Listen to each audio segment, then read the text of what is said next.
Hello, everyone. We still have some people logging in, so we'll give them a minute or two to get settled, and then we'll get underway.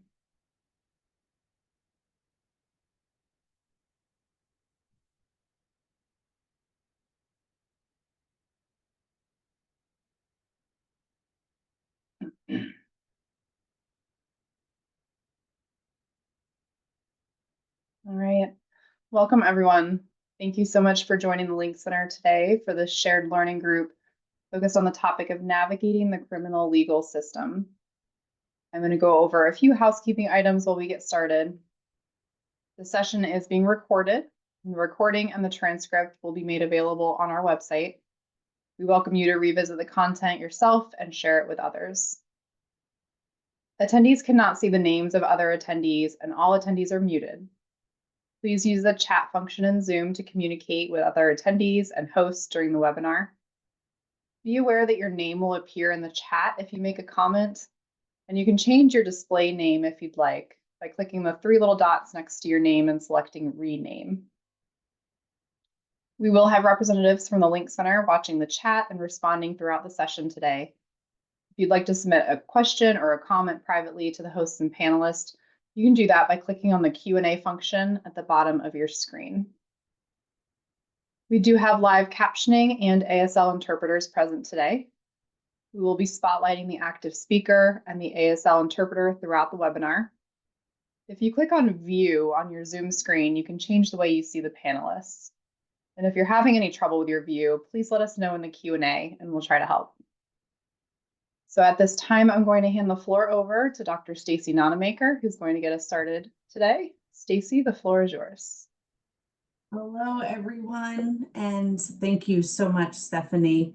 So glad to be here with you all.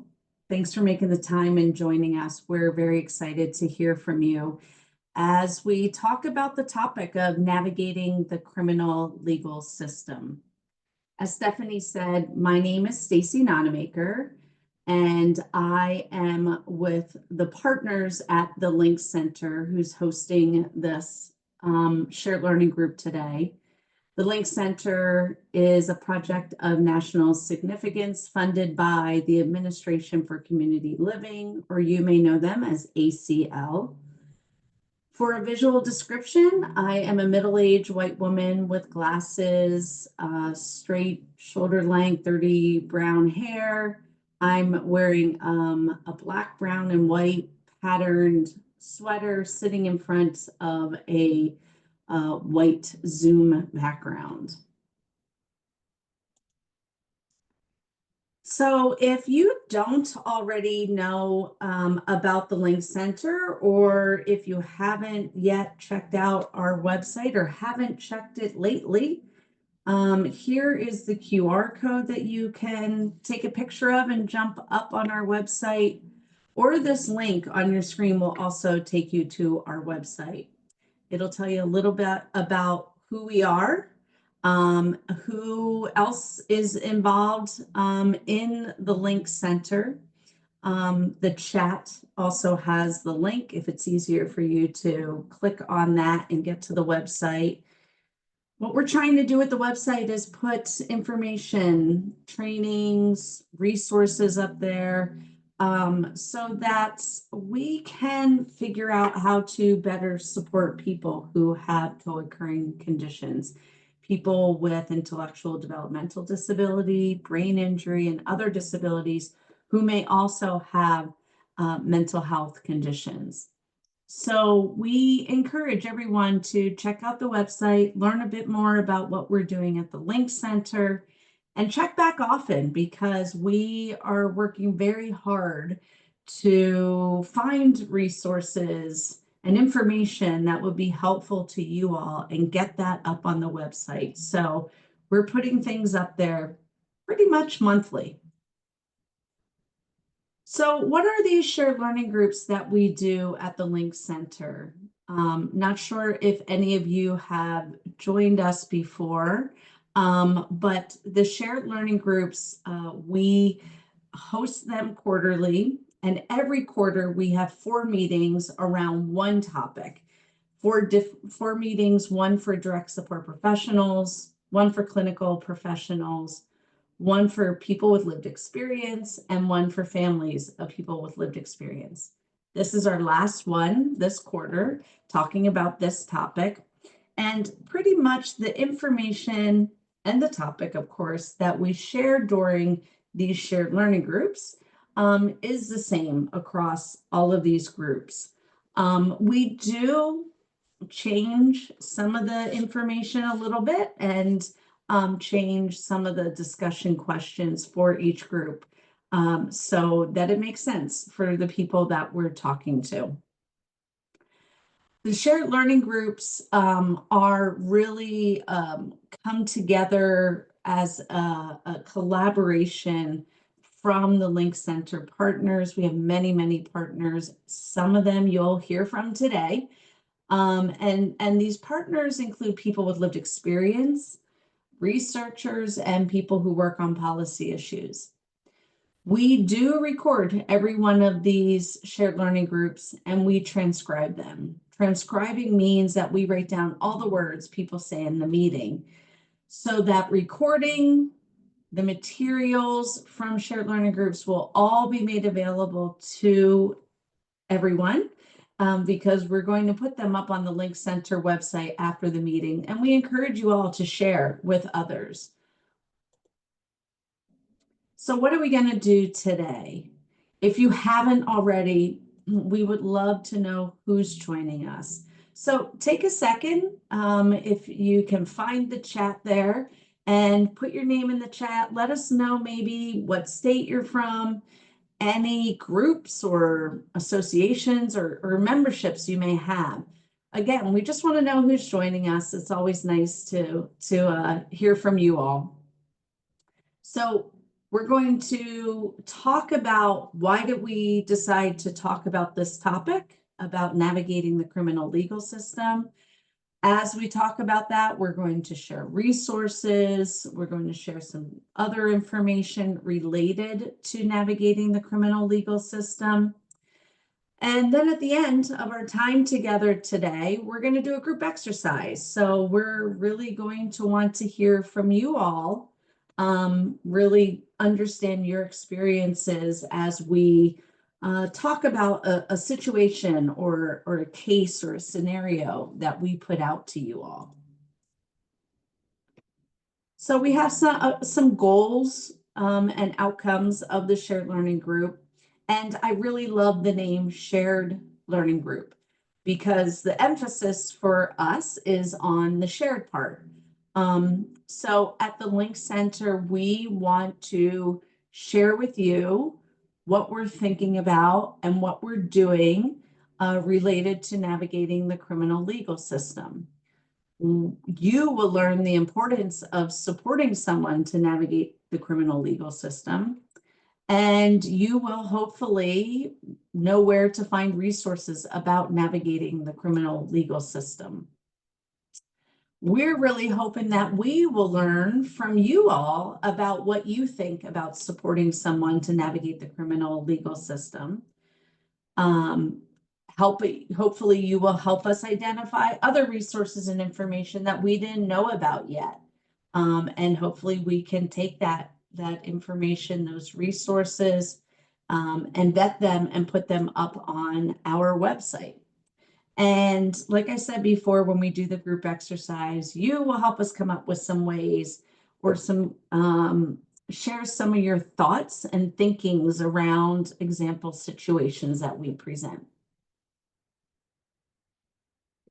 One of the things that we're most proud of is really that we have a steering committee, which I see some folks from the steering committee have joined us today, which is so exciting. The steering committee is comprised of 14 people with varied lived experience across the nation who really inform and guide our work, who tell us what's important for us to be talking and thinking about, who share their experiences as they navigate the world as somebody with lived experience. And folks from our steering committee helped us to create these next few slides that really set the stage for what you can expect in the next hour and a half together. And we call them sharing lived experience. So this meeting will be talking about people involved in the criminal legal system. Some people have experienced trauma, perhaps because of their experience with the criminal legal system, and we acknowledge and understand that makes it hard to recover and move forward. So we encourage you all to take care of yourself. Do what is necessary for your comfort and your care. You should be gentle with yourself and with each other because this is hard work to do. We absolutely celebrate that we are all unique. We're individuals from different backgrounds. We celebrate that we have shared experiences that we can learn from. We know that we are each unique with our own experiences in this world. And finally, we listen and share with open minds and kindness. We do not judge or blame others for what they share. We want this to be an open and safe space to share our thoughts, to share our experiences so that we can learn from one another, all for the common cause of figuring out better ways to support people with co-occurring conditions. So we have this prompt here, and we'll have it again later, because we really would like, this is the first place that we want to hear from you, to hear when you think about the criminal legal system, what are your go-to resources, your go-to trainings, your go-to websites, or just places that you get information related to this topic? So we ask you to put that in the chat if there's something that's on the top of your mind now. We ask that if anything comes up for you as we're talking some more throughout our time together, please just put that in the chat. We really would like, we know that there's things out there that we don't know about, and we'd really like to have you share that with us so that we can see if it's something that we can put up on our website. We also have committed to, as the Link Center, really seeing if there are gaps in what is out there so that we can fill those gaps, perhaps by identifying resources or creating other resources. Okay, so enough from me, and now I get to turn it over to my colleagues from the National Association of State Head Injury Administrators. You will hear from Judy Detmer, Maria Crowley, and Zeta Ricker, who are all partners with the Link Center. So I'll turn it over to Zeta. Thanks so much for joining us. Thank you, Stacy, and thank you so much, everyone, for being here with us today. We really appreciate your participation and are looking forward to our shared learning. My name is Zeta Ricker, and I am the Director of Strategic Partnerships and Policy with the National Association of State Head Injury Administrators. I am joined by my colleagues, Judy Detmer, who's our Director of Technical Assistance, and Maria Crowley, who is our Director of Professional Development. NASHA is a nonprofit organization made up of the state brain injury programs and their partners within each state. And we are a very proud partner of the Link Center. NASHA has had a focus on supporting people with brain injury in the criminal legal system for the past several years because there is a very high prevalence of people with brain injury within the system, as we'll talk about a little bit more. But we also know that this is not exclusive to people with brain injury, and there are many people with IDD and other disabilities and co-occurring mental health challenges who also have criminal legal system experience and are looking forward to discussing some of the challenges that those individuals may face, as well as some solutions to best support them. As we continue the conversation, we want to remind folks that we know that the topics in this presentation might be upsetting or hard for some people because they cover sensitive issues about the criminal legal system. It's okay to step away or take a break if you need to. Your well-being absolutely comes first. Please take care of yourself during the session. You will also notice that we are using the language criminal legal system instead of criminal justice system. And we are doing this because the word justice might suggest that someone is being treated fairly or equally, which we know that not everyone experiences. The criminal legal system often treats people unfairly, especially those with disabilities and from marginalized communities. And so we recognize that many people with disabilities or from other marginalized groups might not receive justice. And as such, we say criminal legal system to recognize these unfair differences and highlight the legal rules that cause them. So we're just going to take a few minutes to really set the stage about some of the challenges that people with disabilities might face with criminal legal system involvement and some of the statistics about this population. So people with disabilities are more likely to be victims of crime, get arrested, face charges, and spend more time in prison. And once in the criminal legal system, people with disabilities deal with extra challenges, unfair treatment, and it may be hard for them to access services. And this can make it even harder for them to get out of the system. We know that people with disabilities are more likely to recidivate or leave the system and then return to the system again. And it can be especially difficult when there are not services available to people with disabilities that are disability informed or that are specific to their needs. Well, I'm going to take a moment, actually going to turn it over to Maria to highlight some of the specific challenges with police and then to talk about some of the statistics. So Maria, I'll turn it over to you. Thank you, Zeta. Hi, everyone. I'm Maria Crowley. I do work with the National Association for State Head Injury Administrators. And thank you again to the Leak Center for being such a great partner with us. We appreciate it so much and for the opportunity to spend a little time with you today. As Zeta said, we're going to talk a little bit more about some of the challenges with law enforcement and some of the data, some of the information that we know to be true for people with disabilities and the criminal legal system. So to talk a little bit about some challenges with police, we know that law enforcement does have a lot going on, and we know that police may not recognize what they see for what it actually is going on. They may not recognize the signs of brain injury and intellectual and developmental disabilities for what they are. Memory problems and communication challenges may be seen as something else, as an individual being uncooperative or dishonest.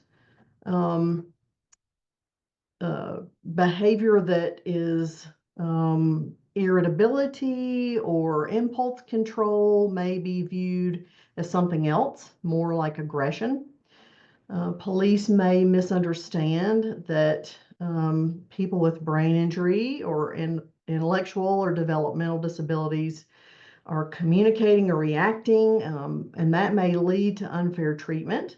Maybe those communication or reactions to situations are slower than what they are expecting to see, and those delays may lead to some misunderstanding. And as Zeta mentioned, it's really good to have trauma-informed approaches. Survivors of trauma who have brain injury or intellectual and developmental disabilities may show signs of that trauma, and officers can often misinterpret that and cause further harm. And if we don't train police forces to make changes, the consequences of that are significant and it's too late. And as you can see here, half of the people who die at the hands of police have some kind of disability that is more significant than any of the other information we may show you today. So, according to the CDC, 8.5% is what they consider to be a public health crisis. Clearly, 50 to 90% is a higher statistic than that. So, people who are in the criminal legal system who have a history of brain injury are hitting that marker, and that is pretty significant compared to the general population. 40 to 50% of youth in the criminal legal system have had some kind of brain injury in the past, and 40% of people in the US prison system have an intellectual and a developmental disability. And those two disability groups are not exclusive of each other. Somebody can have a brain injury and an intellectual and developmental disability. So we don't even have that information here in front of you, but something that's important to point out. To take a look further at some data on mental health co-occurrence and IDD, studies show us that about 1/3 to 1/2 of children and adults with intellectual and developmental disabilities also have at least one mental health condition, if not more. And we know that research shows us that children with intellectual and developmental disabilities face trauma much more often than children who don't have these disabilities. Then to take a look at some data that is on mental health co-occurrence and brain injury with those who are involved in the criminal legal system who have brain injury. You can see in gray the general population, and in red those who have who are incarcerated. And you can see with a history of substance use, a history of mental illness, attempted suicides, childhood traumas, adult traumas, and school suspensions. I don't have to read the numbers there to you for you to see how much more marked significance there is for people with brain injury than there is for the general population. And further, when we look at the number of brain injuries that occur, clearly those challenges worsen every time someone has a new brain injury. And that happens the longer someone's in the criminal legal system, the more likely it is that they're going to have additional brain injury to occur. So for someone who has not had a brain injury, you see those blue bars there. Red indicates one brain injury, and then yellow is someone who's had at least one brain injury or more. Again, not important really for you to see the numbers there, but the increase there each time that occurs, you can see those bars grow and how significant, that increase looks. So, just to kind of wrap up what this means for us, for people with brain injury and or intellectual or developmental disabilities, we know that there's a lack within the criminal legal system of recognition of people having a disability. It's not something people can see. It may not be something that's in a record for someone that enters that system. Maybe it's not something that's been identified or diagnosed, or maybe it's been misdiagnosed. So there's often difficulty in getting the right treatment. And we know that there's an increased use of services while someone's in prison, either for physical health or for mental health. We know there are lower rates of someone completing treatment if they receive treatment, and there are higher rates for discipline issues. We also know there are more violation of rules due to behavior challenges that somebody might exhibit, and more missed court dates because of some of those behavior challenges or cognitive challenges that come along with the two conditions we've been talking about. And we know there are higher rates of recidivism, and we certainly don't want that. We've talked about how people are struggling while they're being incarcerated because of the challenges that they're having. You've seen that they have increased rates for mental health challenges, substance use disorders, and we know that that is frustrating for the individual and for staff when we can apply some simple solutions across the board and make some compensatory strategies that are going to be helpful.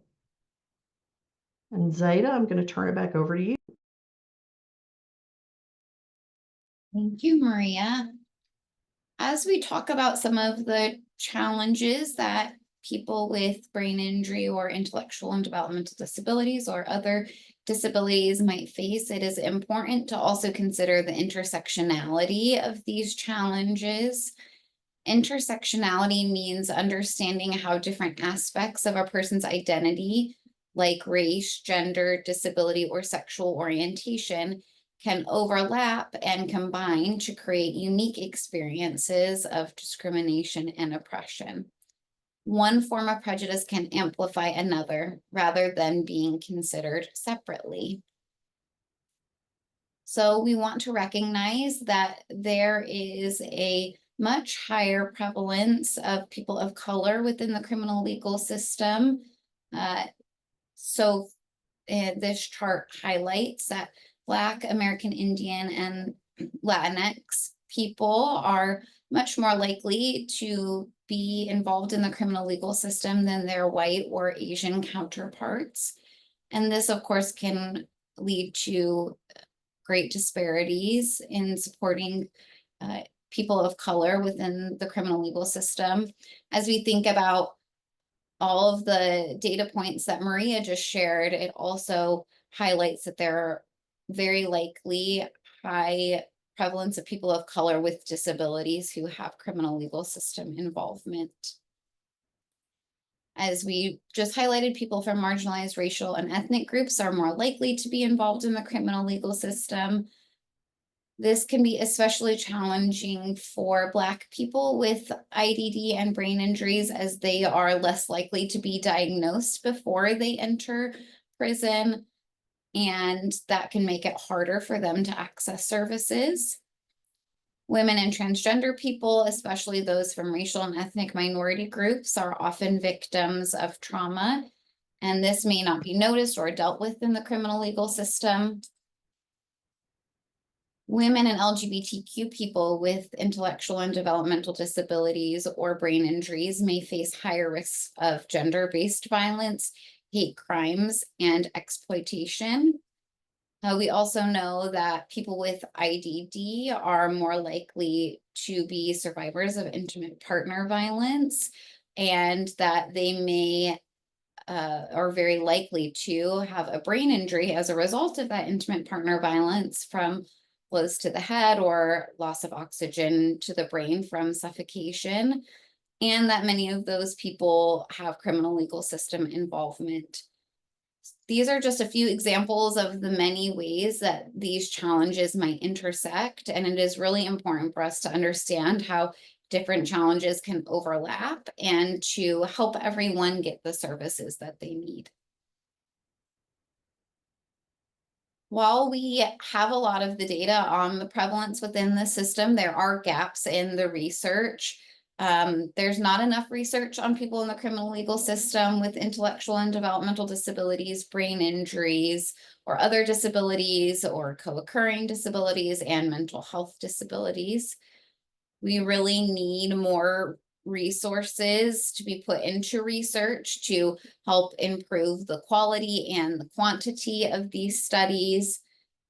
We would love to see some research on what some of the specific recommendations might be or interventions might be to help support people with disabilities within the system and the effectiveness of those, so that we can advocate for those changes to be made more broadly. So we wanted to take a moment to kind of recap some of our shared understanding before we go get into some of the solutions that we might offer. And I really want to thank the Link Center Steering Committee for helping to contribute to some of these shared understandings, and also to set the stage before we read these, that we really are thinking about these as ways to change the system rather than putting the onus on people with lived experience. Also want to recognize those who are on the line who maybe have different experiences or different shared understanding, and encourage those of you who would like to add to this list in the chat if there's anything that you think is missing. People with disabilities often face fear, bias, and lack of resources when involved in the criminal legal system. Professionals may not know enough about disabilities, which can lead to errors like misidentifying a disability, assuming someone is not capable or trustworthy, or pressuring someone into admitting to something they didn't do. These mistakes can lead to wrong placements in institutions or people giving up their rights without realizing it. Individuals with disabilities are valuable and have the right to fair treatment. They should not face discrimination or mistreatment in the criminal legal system. They should have fair access to services and programs. Everyone with a disability deserves to be treated with respect and dignity, no matter their involvement in the criminal legal system or other personal traits. Again, feel free to add anything in the chat that you think is missing as we move on to the next portion of our conversation.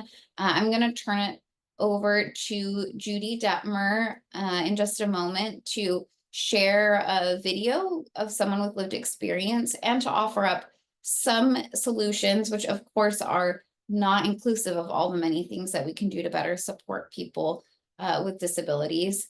Also want to share a few resources here quickly as we think about understanding the challenges and how to overcome them, and believe that Stacy will be adding those to the chat as well. So with that, I'm going to turn it over to Judy. Thank you, Zeta. Hi, everyone. My name is Judy Detmer. I'm Director for Technical Assistance at the National Association of State Head Injury Administrators. We are proud to be partners of the Link Center and very grateful to be a part of this shared learning group. I have short hair, I wear glasses, I'm wearing a black shirt and a gray jacket over the top of that with a kind of nice, lovely rose color background. Okay, I wanted to start by sharing a video. This is a video of a woman that I've met over the last couple of years who is a great advocate in her community. I'm so appreciative that she was vulnerable enough to share her lived experience, both with brain injury and other disabilities, as well as her involvement in the criminal legal system. So we just wanted to share this with you, and I'm sure a lot of you will relate to what she has to say. Hi, Michael. Thank you so much for taking the time to be with me today and sharing your story. I'm just really feeling honored that you're taking the time to do this and share your personal perspective on this issue. So I'm going to jump right into the questions.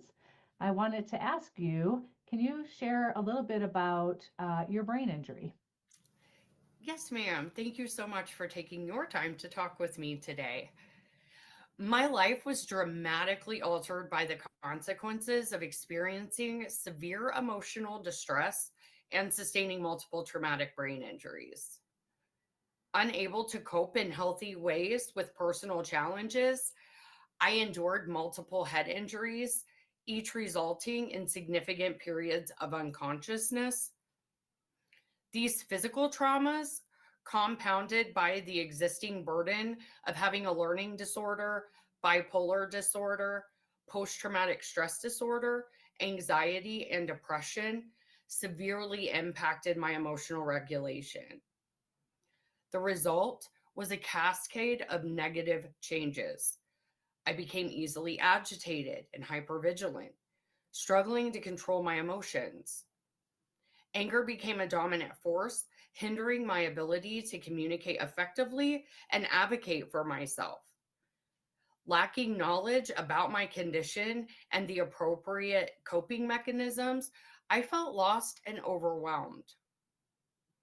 Michael, I know you, I've known you for a while, but I didn't know all that you have experienced. So I've always been impressed by who you are as a person.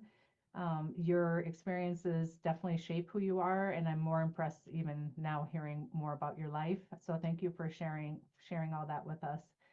Can you talk a little bit about your experience with the criminal legal system?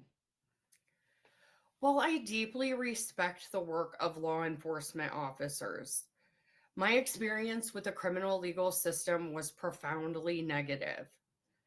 I've endured physical injuries and sustained significant emotional trauma, including a deep-seated fear of law enforcement. I believe that by working together, we can improve the system. This could include mandatory training on mental health and de-escalation techniques for officers, as well as increased access to mental health resources for individuals in contact with the law. I am very grateful to see that these changes are beginning to be implemented in the state that I live in. And that's a great deal in part to you. I know that you're a strong advocate, and I really appreciate all the work that you've done in your state, but also nationally, because this is going to be a national video. And I think that people hearing your message will be inspired to make some change as well. Can you talk a little bit about how your brain injury has made these experiences more challenging for you? Having sustained multiple traumatic brain injuries during a period of intense personal and emotional distress profoundly impacted my ability to navigate the criminal legal system. My emotional regulation was severely compromised, making it incredibly difficult to remain calm and communicate effectively in stressful situations. Unfortunately, encounters with law enforcement officers who lack training in de-escalation techniques often escalated, leading to arrests that might otherwise been avoided. Yeah, that's such a good point. Can you talk a little bit from your perspective? What do you wish could have been different in your experiences with law enforcement? It's difficult to say what I wish could have been different. In an ideal world, I would have encountered a system that recognized and responded to the unique challenges I faced. A system where law enforcement and court personnel were trained to understand and de escalate situations involving individuals with brain injury, learning disabilities, mental health conditions. Instead, I experienced repeated arrests, leading to a criminal record that has significantly impacted my life. However, I also believe that these experiences, while incredibly difficult, have motivated me to advocate for change and to improve the system for others facing similar challenges.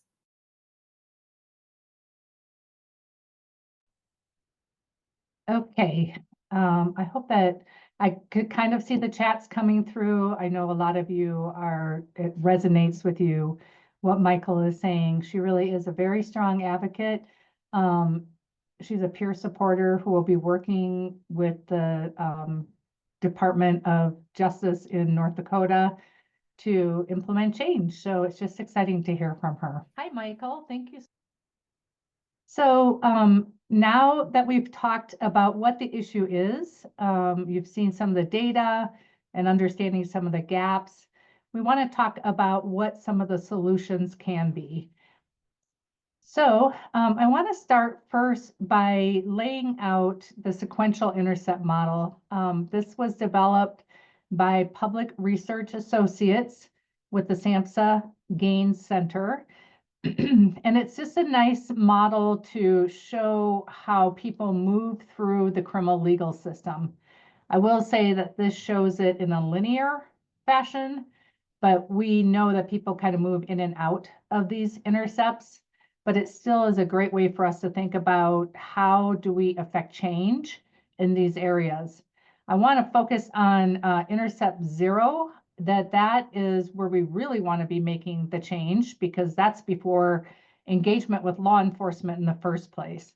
And I think that's the goal we're all working toward, is to ensure there's better services and supports, resources and understanding, so that we don't even have to deal with getting engaged with law enforcement. But then once we move up, we look at engaging with law enforcement. And then intercept 2 is that initial detention or first court appearance. And then 3 is moving into the jail or specialty courts, diversions. And 4 and 5 are really about re-entry. And so I want to spend just a minute talking about kind of what can be done in some of these intercept areas. So as I mentioned, intercept 0, that's a great place to target. And that's a lot about how do we develop resources, build capacity so that our community resources know how to support people with disabilities. And so we can avoid engagement in the criminal legal system. Intercept 1 is about law enforcement, as I mentioned, and for that, we're really focusing in on training. We want to make sure that our law enforcement professionals understand, as Michael suggested, how to de-escalate situations and how to recognize disability.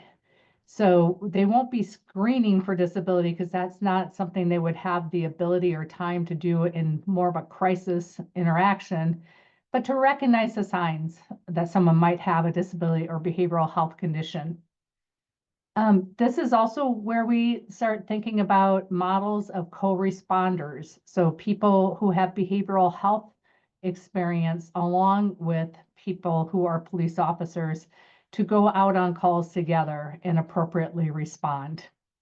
And the other piece that we're hoping to have people tune into is that if there's someone in the community who is often engaging in law enforcement, let's think about providing services and support so they can stop engaging with law enforcement and checking in on them to make sure they're doing well. Intercepts 2 and 3 are where we can start getting into more of a place where we can screen for hidden disability. As was mentioned earlier, a lot of people coming into the criminal legal system will not be identified as having a disability. They themselves may not even recognize that they have a disability. And so we want to start thinking about screening so that we can then provide the direct targeted interventions to support that person as they're moving through the justice system. And again, each point of the intercept is an opportunity to stop that escalation up further into the intercept model. So training, screening, all those things come into play with intercepts 2 and 3. Just a note about intercept 3, that's where we can start really working with treatment courts. Some people call them specialty courts or problem-solving courts for people with high risk or needs, and that is people with disabilities, as was mentioned before. They have higher risk of engaging in law enforcement and being incarcerated. So treatment courts are meant to be jail diversion programs. They are meant to provide those kind of wraparound supports so that people can get support to then avoid going into the jail system. And then the other piece, if they are in jail, is to think about what are those healthcare services in the jail? How do we educate them about brain injury and disability and the unique needs of people in their jails? The last I'll point out, in case you're not aware, there's the Veteran Justice Outreach Specialists, and they're part of the VA. They are a great resource in terms of providing support if you know a veteran who's engaged in the legal system who needs that kind of support. Intercept 4 is, again, as we start thinking about transitioning back into the community. And the goal here is to really plan for a smooth transition. We want to make sure there's not an interruption in medications and prescriptions. And we want to make sure that people are connected, to service providers once released for follow-up support. This starts before they leave the jail. This starts by service providers coming into the jail, meeting people, establishing that relationship, for good reason, people who are coming out of a jail situation or out of a justice situation are not trusting of services and providers, because there's been many times that they've experienced those injustices. So we want to start establishing that rapport, that trust. And when we talk about Intercept 5, it's very similar. We just want to be thinking about what are those community programs that we can connect people to meet their specific needs. The other framework that I just want to touch on, not to go into too much detail, but as we think about advocacy and systems change, it's really important to understand the system that you're trying to influence and the frameworks that they use to do their work. And so when we think about the criminal legal system, one framework they use is called the risk need responsivity model. When they're talking about risk, they're talking about risk to reoffend. So as we have been talking this session, people with disabilities and behavioral health are at much greater risk to reoffend than those who do not have those concerns. And so already we're seeing that people with disability are at high risk to reoffend. So understanding that, then what they're looking to do is identify the needs. What are those dynamic factors that can lower that risk to reoffend? What are the things that can be changed or supported to help them not reoffend? And then responsivity is, how are you going to do that? So they can think about that generally and systemically, but also targeted toward that specific individual. So again, the risk for people with disabilities and brain injury and mental health is much higher. So we really want to help the criminal legal system understand that there are some kind of simple compensatory strategies that could be put into place to help people lower the risk of reoffense. Demonstrating that, what we see the current paradigm is that people with disability and mental health concerns can have increased agitation, increased depression or irritability, which leads to decrease in self-regulation, planning, organization, judgment, reasoning, and problem solving. Again, if you think of the risk need responsivity model, if we are identifying those needs and being responsive to those needs, what we're hoping is that we're flipping this paradigm and we see an increase in self-regulation, planning, organization, judgment, reasoning, and problem-solving skills, which then lead to that decrease in agitation, depression, and irritability. So that's the goal. So when we think about what can be done to help support people in a criminal legal system, it comes down to really three kind of priority areas. One is that screening and identification. If we don't know somebody has a disability, we don't know how to support them. But beyond identification, we want to also put into place accommodations to help support the individual, help them understand how to support themselves. And then lastly, and importantly, we want to make sure that people are getting connected to community supports as they leave. So we've talked about this, and I'll just reiterate that we know that oftentimes people are entering the criminal legal system without having an identified intellectual and developmental disability or brain injury or mental health issue. So the importance to understanding that is to help understand their current mental and emotional states, their communication difficulties, and any behavior that might be linked to things like poor planning, impulse control, addiction, and social skills. And the goal is to really help divert people from getting engaged in the criminal legal system. But if they are engaged in the system already, is then to help reduce their return to the system. So when we think about screening for disability or brain injury, we're just figuring out if they have a history of one of those issues. It's not giving us a good picture at that point about what kind of symptoms are they having or what kind of challenges are they having.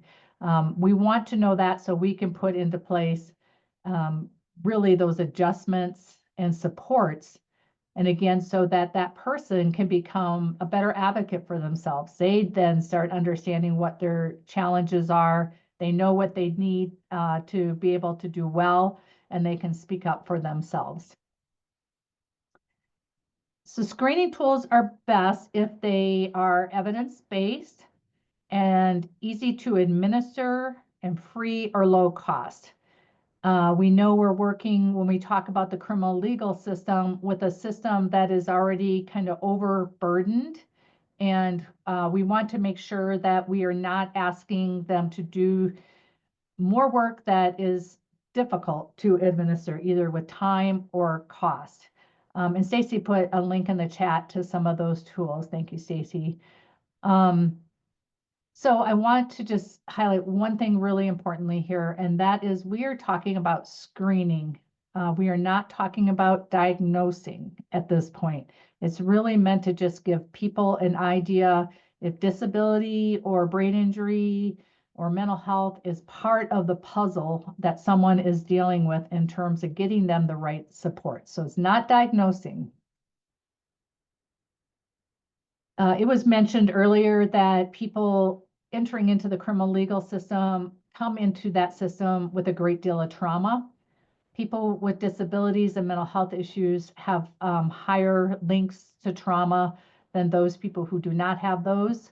And so our colleagues at the Brain Injury Alliance of Colorado developed a tip sheet for how to ensure that we are screening in a trauma-informed way.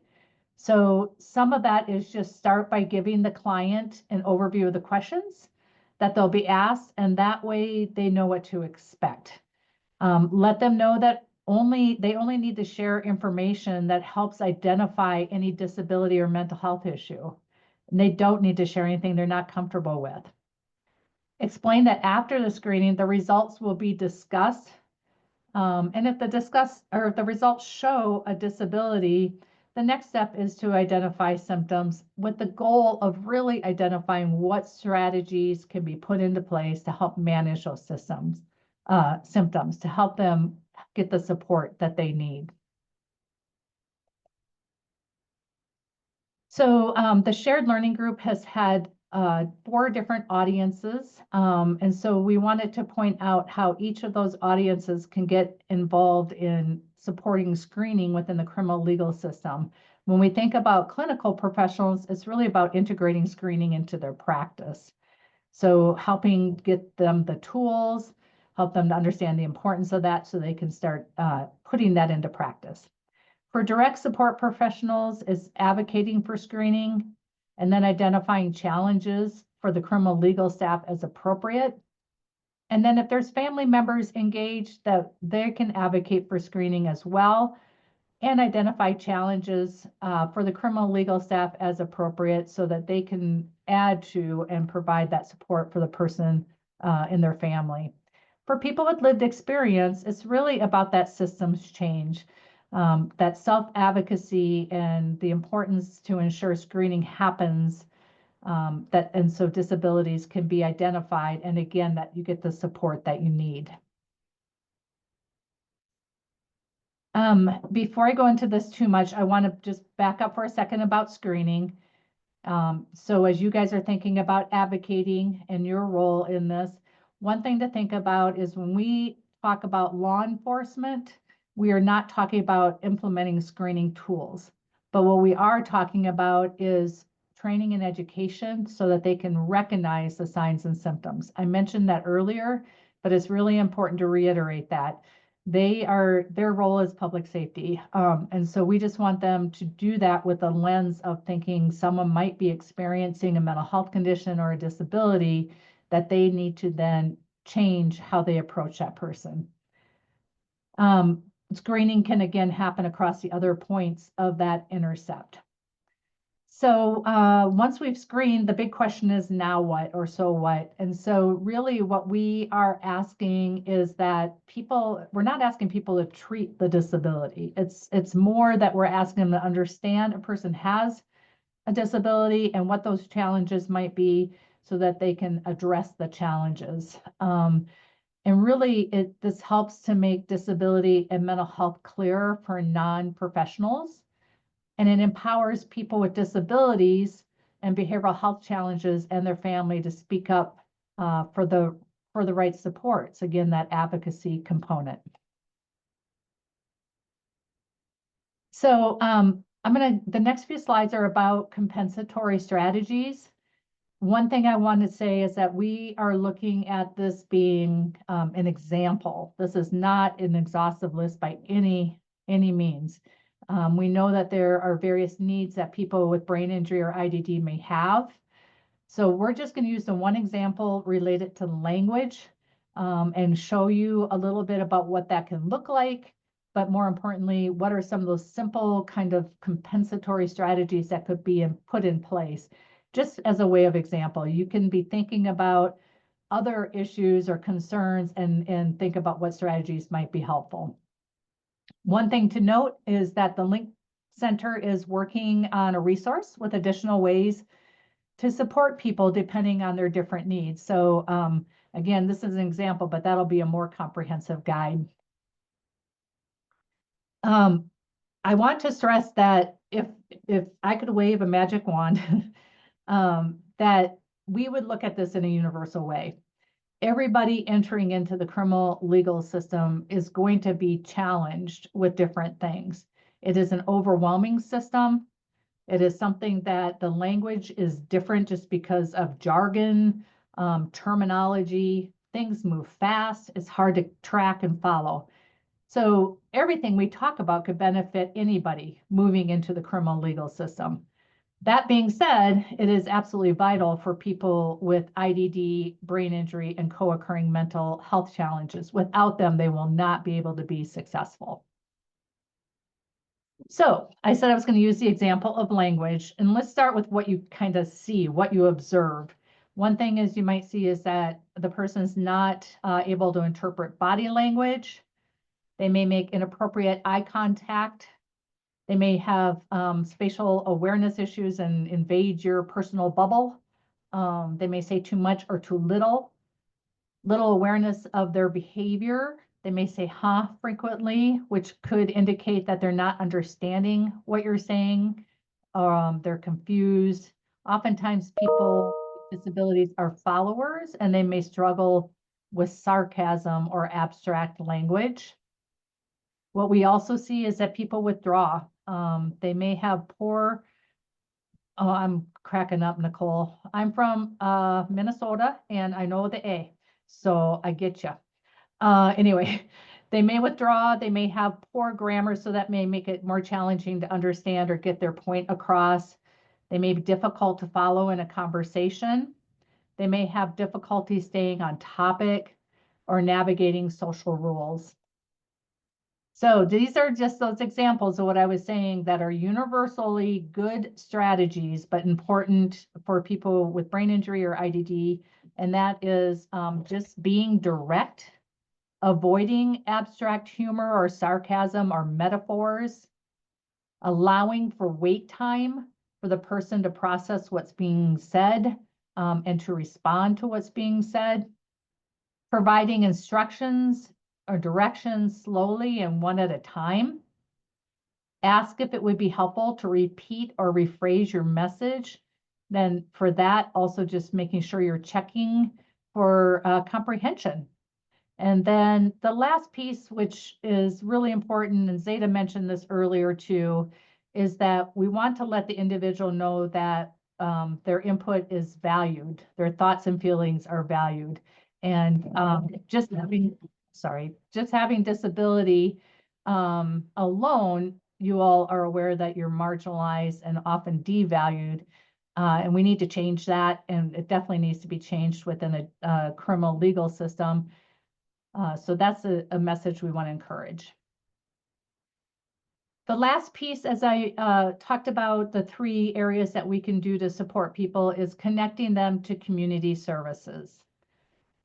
This starts with establishing partnerships and referral mechanisms between criminal legal entities and service providers. Oftentimes what we encourage our providers to do is to reach out to their criminal legal system partners and let them know they're there. Let them know that they can provide support. And also for for the criminal legal system to reach out and say, hey, we need support here.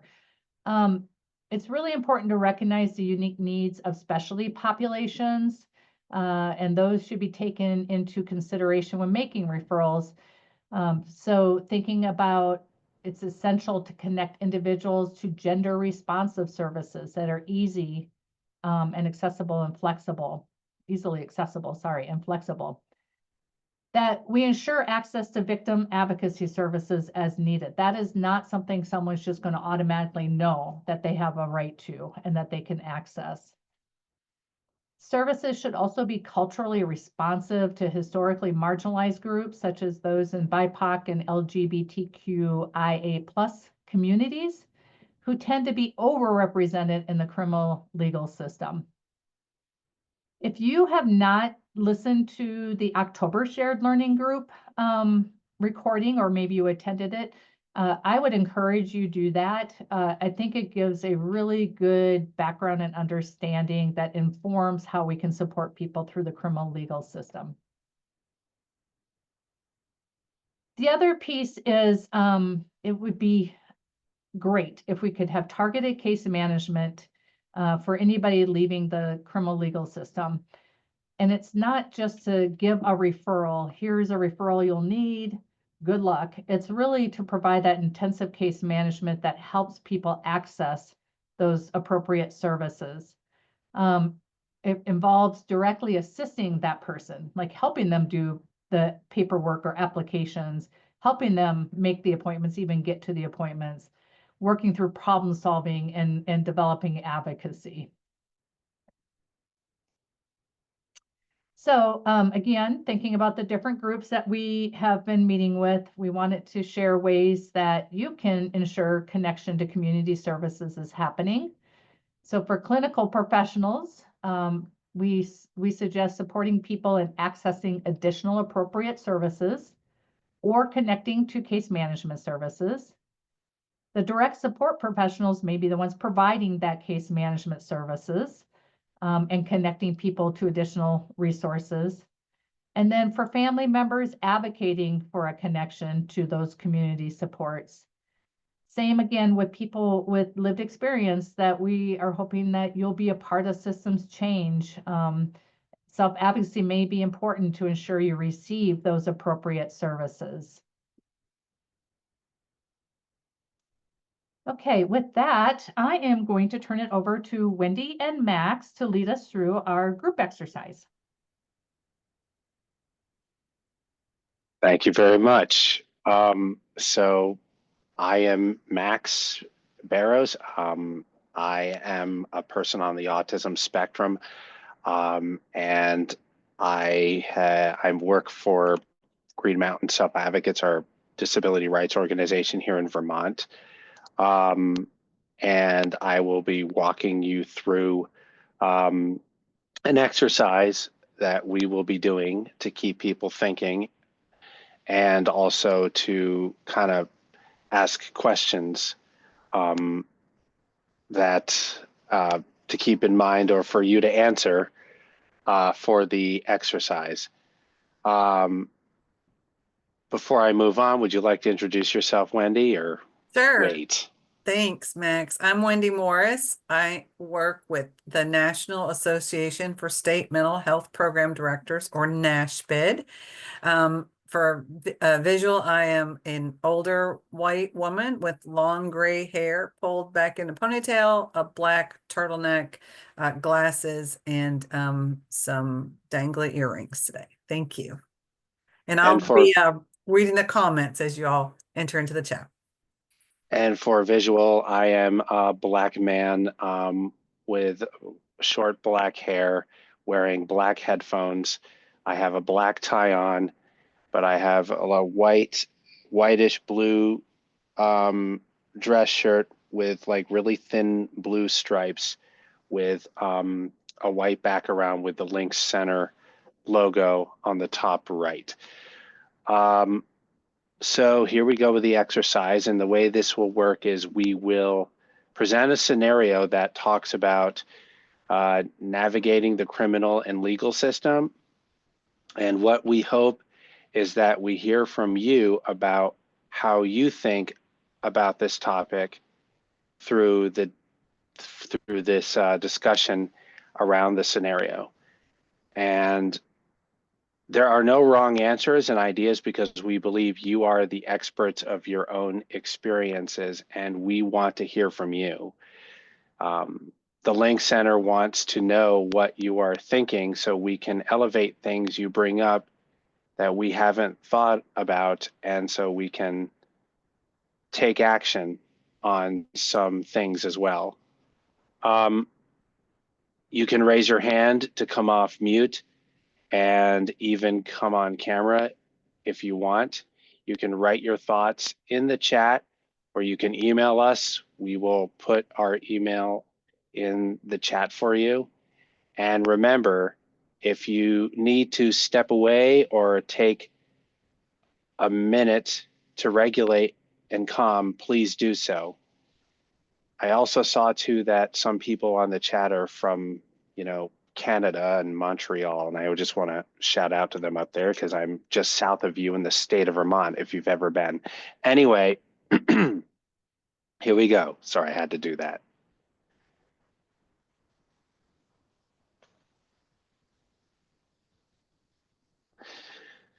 So here's the scenario.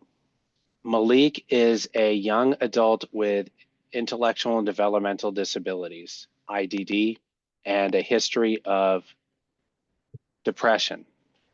He was placed in prison where he struggled to understand the rules and follow staff instructions and was quickly labeled as non-compliant.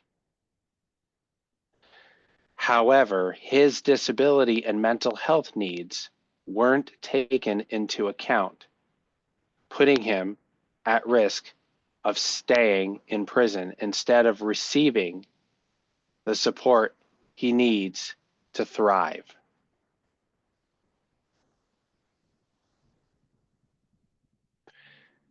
So now that you have that scenario in your heads, here are the questions that we'd like you to answer, and we will go through them one at a time. First is, if you were in Malik's position, what steps would you take to ensure your needs are understood and addressed by the criminal legal system?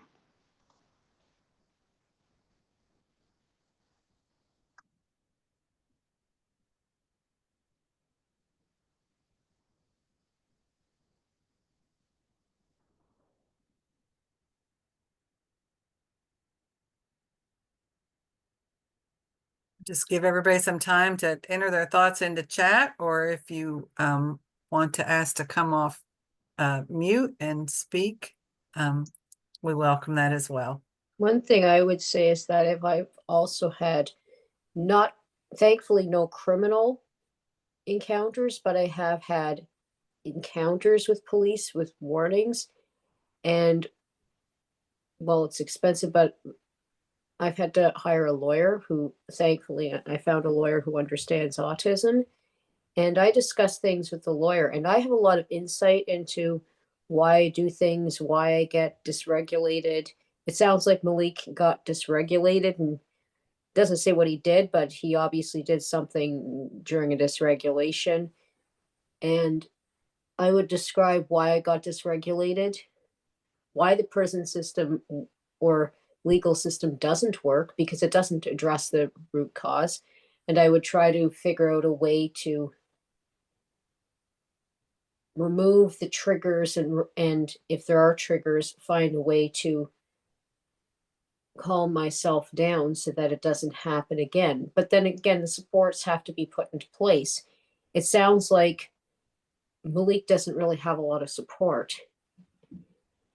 Yeah, and so just for the audience, because we can't see you, would you mind introducing yourself and giving us a visual? You don't have to, but Yes, I would give Yes. a visual that I can't turn my camera on. But what I would say to describe myself, I'm not a panda in space. I am a white 37-year-old female with dark hair and brown eyes and a slim build. I'm wearing a black shirt, and I live in Montreal, Canada, and I'm talking about my experience in Canada. And a few years ago, about 6 years ago now, I had been in the hospital because of suicidal ideation, and I met a young man who's very similar to Malik, this young Black man who had an intellectual and developmental disability. And he said that this really struck me. It was so sad. This hospital is so lovely because here I can actually see the sunshine. And I thought that was just so sad. How did that man ever end up in a prison with no windows in a dark cell? Like, it's just terrible that people are still thrown away because of their race, because of their neurotype. It's just terrible that it's like very much quite like the residential schools we had in Canada and the United States, and the asylums. It's just prison's the modern day equivalent. And I would say the only reason that I have stayed out of legal trouble is because I'm white. It's white privilege. That's the only reason, and quite frankly, possibly the only reason I'm alive today is because of white privilege. Thank you so much for sharing. Max, we did have one other comment to this question from Brandon, who says, make sure that you take it very seriously. And I think that that's really sound advice. This is certainly a serious situation. And as the other speaker was just saying, it's, there can be dire consequences for folks. I see Danielle C has their hand up. Go Okay. ahead. I cannot see hands, so I'm glad you can. It's in the attendees box. Go ahead, Danielle.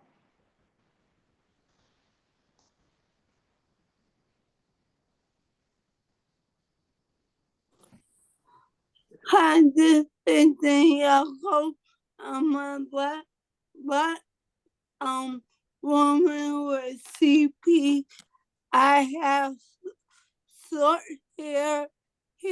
I went a Hershey shirt. Hold on with my video. Sorry, I didn't find my video right now, but I have a question. Is the lawyer and the lawyer you talk to the social worker? Like, are they both working together to help them? Cause maybe that's how he can get the resources that he needs. Or is he? Yeah, Danielle, you were asking if they're seeing a social worker, and I don't know that the scenario tells us if they're seeing a social worker, but you're right. We definitely would want to make sure people were connected with folks who could help and be their, kind of comrade in this. We have another comment related from Janae, says that's a good point. Are the lawyer and the social worker working together, right? So is this person's legal team working with someone who understands their clinical needs and understands person-centeredness and all that type of thing? Great. Janae said that's what Danielle asked. Danielle asked, yep. Good point. Thank you, Danielle. I noticed that some people did not see or did not hear the scenario that was played out, or not played out, but read out. I just want to let you know that we did have it back on screen.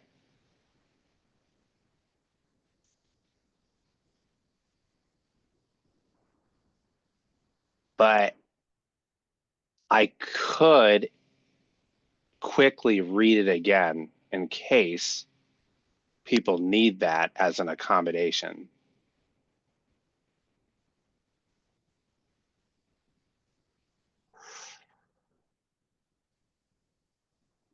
Is it okay if I do that? I'm not sure. Yeah, I think, okay. Yeah. Mm-hmm. So So the scenario is Malik is a young adult with intellectual and developmental disabilities, IDD, and a history of depression. He was placed in prison where he struggled to understand the rules and follow staff instructions and was quickly labeled as non-compliant. However, his disability and mental health needs weren't taken into account, putting him at risk of staying in prison instead of receiving the support he needs to thrive. Great, thank you. So a couple more comments. One was from Emily asking you to repeat the scenario. So thank you for doing that, Max.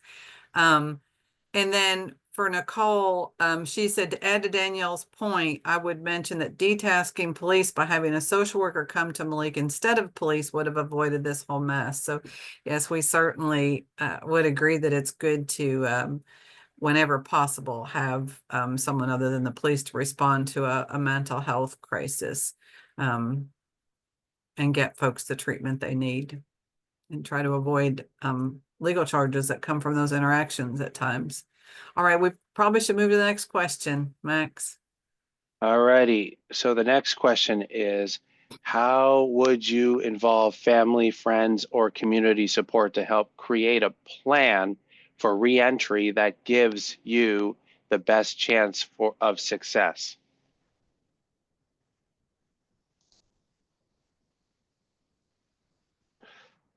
Laura says he should have had a mental health assessment. True. Mhm.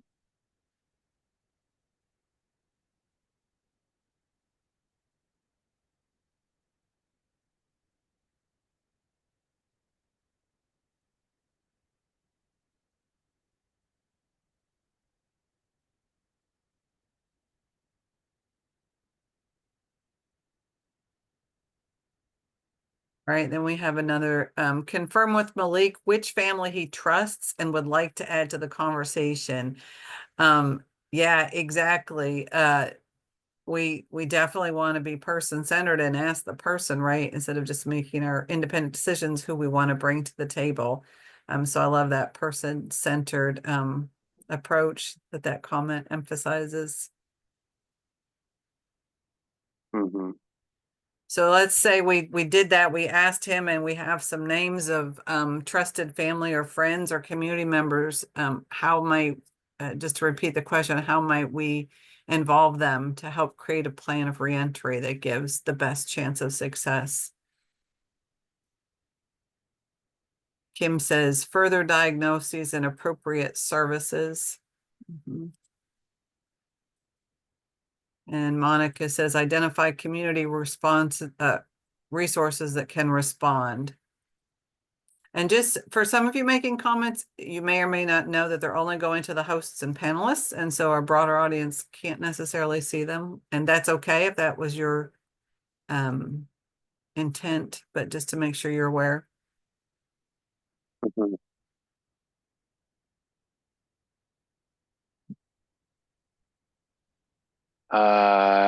Any more? Oh, there's a lot of them. I've read Pierce. most of them. And Kim says peer support. So that's a new one. Great. That's a great addition. Okay.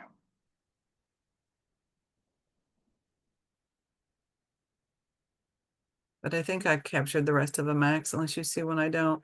Here, Laura says, once he gets diagnosed with mental health challenges, then come up with a plan of action to give him the tools to manage his. And Brandon says, going to therapy. So trying to get it, maybe for the family to go to therapy, Brandon, is that what you mean? To have those trusted family and friends go with or go to? Mhm. Okay.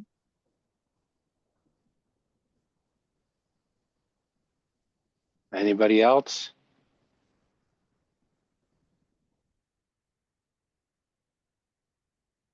And then Laura says either family therapy or individual therapy or both. Yeah. Great ideas. And Monica says a peer can go to court with him. Yeah.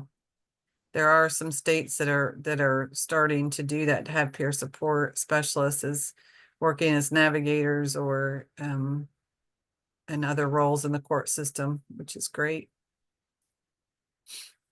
And then Angel says doctor advocating for them possibly. So maybe get some members of their team.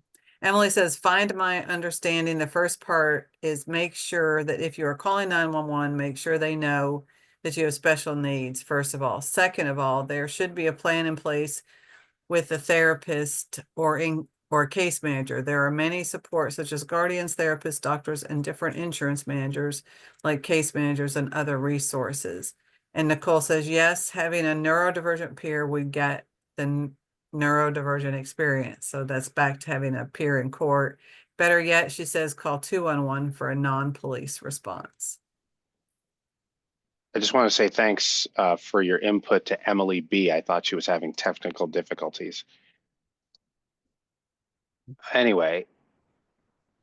I think Emily is blind. She can't see. Oh. I believe, if this is the Emily I know. She said, I cannot see, so I'm not sure she could. I think that's what she meant. Ah, okay.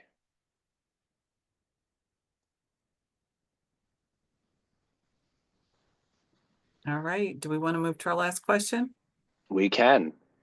The last question is, what can we all do, people with lived experience and those who support them, to hold the system accountable for providing the right care and support?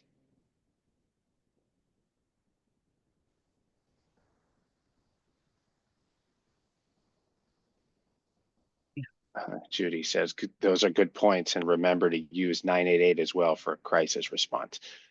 I got from Laura saying it is not an if it's not an emergency, you can call 311 for police services or city service or animal control. I've not heard of 311. Is that everywhere? And then Danielle says more support. Mm-hmm. Nicole says 311 is in Canada. And Laura says in North Carolina, it's 311. So what do I know? Yeah. Zeta says, I want to reiterate that the responsibility for creating systemic changes to support people with disabilities should not solely fall on individuals with disabilities. We continue to advocate for society, institutions, and policymakers to actively implement changes that support people with disabilities. And again, Zeta is from NASHA, the National Association of State Head Injury Administrators. And then we've got some more dialogue about what number to call. So Nicole says might 988. Nicole says might be in the US. Yeah. Somebody said it was in North Carolina. I don't know. 988 988 Danielle. Mm-hmm.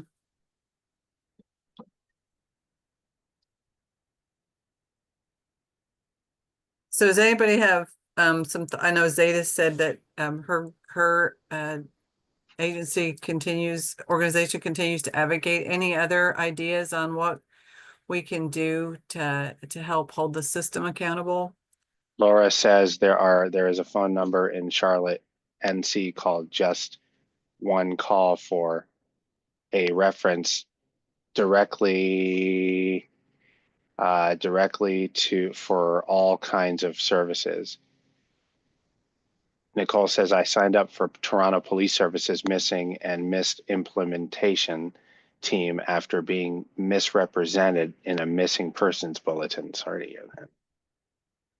And Emily says, yes, this is me. I'm a steering committee member. Yeah. Hi, Emily. I thought that was you. During times like this, there are many ways to get the help you need to hold the system accountable. Make sure you are the voice. If you cannot speak, make sure you have a person or a device that can help you. Make sure they listen to the parent or the device that you have, or even your own needs that you are expressing. There are many ways to advocate.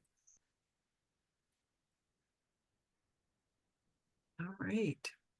I think there's Nicole is putting some more about Toronto 211 and has a link for it there. But I think we're out of time, Max. If we want to hand it over to Carly.